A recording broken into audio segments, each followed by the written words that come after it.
A warm welcome to one and all.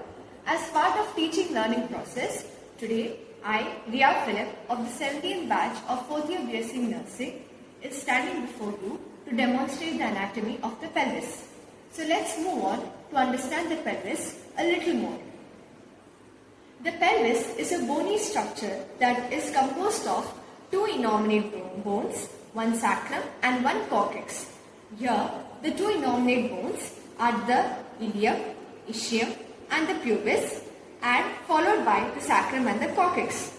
Before we move further to the anatomy, let me explain the functions of the pelvis.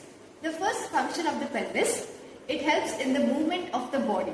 Secondly, it helps in the support of the weight of the body. Third, it helps in the process of labor. Fourth, it protects the internal organs of the body. Now, let's move on to the first innominate bone, that is the ilium. The ilium is the large flared out part of the pelvis. It consists of an upper body called the iliac crust. It has a projection known as the anterior superior iliac spine, followed by the anterior inferior iliac spine. Now, similarly, in the posterior side, there is the posterior superior iliac spine and the posterior inferior iliac spine. Now, moving on to the ischium. The ischium is formed by the acetabulum, which houses the bone femur.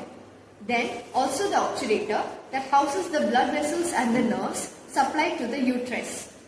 The ischium also has the ischial tuberosity, which is a large prominence that helps while sitting, and also a slight inward projection known as the ischial spine.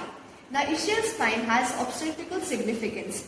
The ischial spine will help in the determination of the fetal head during labor. Now, moving on to the pubis, the two pubic bones meet to form the symphysis pubis. The pubic bones consist of the superior ramus and the inferior ramus. This inferior ramus combine to form the pubic arch.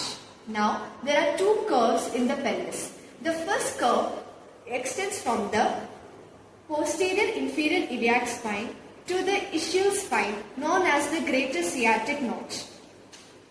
Consequently, from the ischial spine to the ischial tuberosity is the lesser sciatic notch.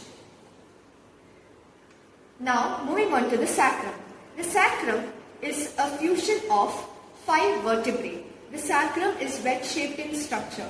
The first sacral bone, the sacral vertebrae, is also known as the sacral promontory. Laterally, it forms the sacral wings.